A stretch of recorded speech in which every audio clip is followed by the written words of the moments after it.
Tonight, a close call in a quiet neighborhood when a small plane crash landed.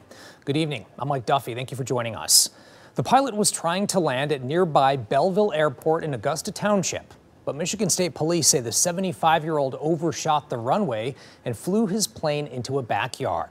7 News Detroit reporter Brett Cast spoke to the homeowner and shows us how close this accident really was.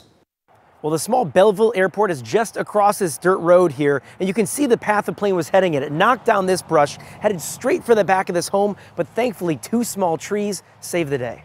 It's a story of what could have been, a crisis averted, a near disaster avoided. But with a plane this close to a neighborhood, homeowners are a bit shaken. Not every day you have a plane in your backyard, so a little too close for comfort. Tracy Townsend has lived in Augusta Township near the Belleville Airport for more than 20 years, but says this was not something she expected. You can see the tracks as he got up there and literally wedged it right there. And the other wing was long enough to touch that tree.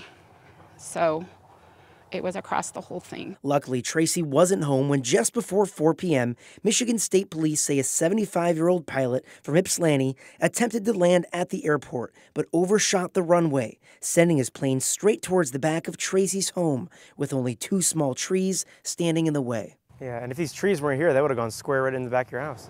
That would have went square in the back of my house. Yep, and we would have been having a different story. The wings of the plane hit both trees, stopping the plane in its tracks, just feet away from her home. Witnesses say the pilot, who was alone in the plane, appeared okay but was bleeding from his head. Police say he was transported to the hospital with minor injuries, but no one else was hurt, as neighbors are also shocked it wasn't worse. It's really just a few feet away from that house, so I think it was a blessing the tree was there. While Tracy's home is still intact, her sense of comfort has been rocked. Living so close to the airport, she's hoping her luck isn't tested again. And I never really thought about overshooting the runway.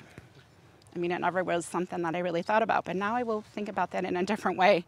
And while state police responded, the investigation will now be handled by the FAA. In Washtenaw County, I'm Brett Cast, 7 News, Detroit.